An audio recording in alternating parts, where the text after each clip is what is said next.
Godhra RTO કચેરીમાં test માટે આવેલા અરજદારોને આજ રોજ એઆઈ બેઝડ આધારિત ટ્રેકની ખામીઓને લઈને હેરાન પરેશાન. ગુજરાતના વાહન વ્યવહાર વિભાગે ડ્રાઇવિંગ લાયસન્સની પ્રક્રિયાને વધુ સચોટ બનાવવા માટે પહેલ કરી છે. ત્યારે તારીખ 4 ડિસેમ્બરથી ગોધરા પ્રાદેશિક વાહન વ્યવહાર કચેરી ખાતે artificial intelligence based video analytic ટેકનોલોજીથી ડ્રાઇવિંગ ટેસ્ટ લેવાનું શરૂ કરવામાં આવ્યું છે. પરંતુ આ એઆઈ સિસ્ટમ માટે આજ રોજ સવારથી જ ત્યાં હાજર અરજદારોને ટેસ્ટ માટે વધુ સમય રાહ જોવાનો આવ્યો હતો, કેમ કે આ સિસ્ટમમાં ટેકનિકલ એરરને કારણે ટ્રેકમાં અનેક સમસ્યાઓ આવી રહી હતી.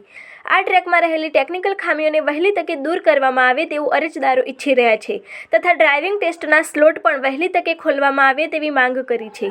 ત્યારે ઇન્ચાર્જ આરટીઓ અધિકારી એસબી કાછાએ અરજદારોને આ એઆઈ ટ્રેકનો લાભ લેવાનું જણાવ્યું છે, પરંતુ હવે એ જોવાનું રહ્યું કે ડ્રાઇવિંગ ટેસ્ટ સ્લોટ અને એઆઈ બેઝડ ટ્રેકની સિસ્ટમ ખામી સામે શું પગલાં લે છે. જી સર, આજે ટેસ્ટ માટે આવેલા અરજદારો છે બહુ મોટી સંખ્યામાં. જી, અને ટેસ્ટ લેવાનું બંધ છે. કયા કારણોસર બંધ છે? ટેસ્ટ લેવાનું બંધ નથી, પણ આજરોજથી સરકારશ્રી દ્વારા જે નવું ઓટોમેટેડ ડ્રાઇવિંગ ટેસ્ટ ટ્રેક છે એની શરૂઆત આરટીઓ ગોધરા ખાતે થઈ રહી છે. તો એનું સિસ્ટમ અત્યારે ઓનલાઈન થઈ રહી છે, એમાં થોડો સમય જઈ રહ્યો છે. હમણાં થયા પછી બધાના ટેસ્ટ લઈ લેવામાં આવશે. હવે સર કઈ રીતના ટેસ્ટ લેવામાં આવશે?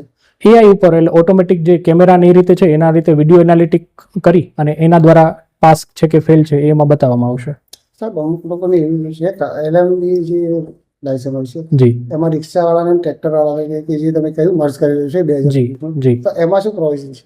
એમાં એવું પ્રોવિઝન છે કે જે વ્યક્તિ અરજદાર રિક્ષામાં ટેસ્ટ આપવા માંગતો હોય તો એમનું પોતાનું જો વાહન હોય તો એમાં આપી શકે છે, અથવા પોતાનું ટ્રેક્ટર હોય તો એમાં આપી શકે છે. બાકી એલએમવીમાં એમને આપવું પડે.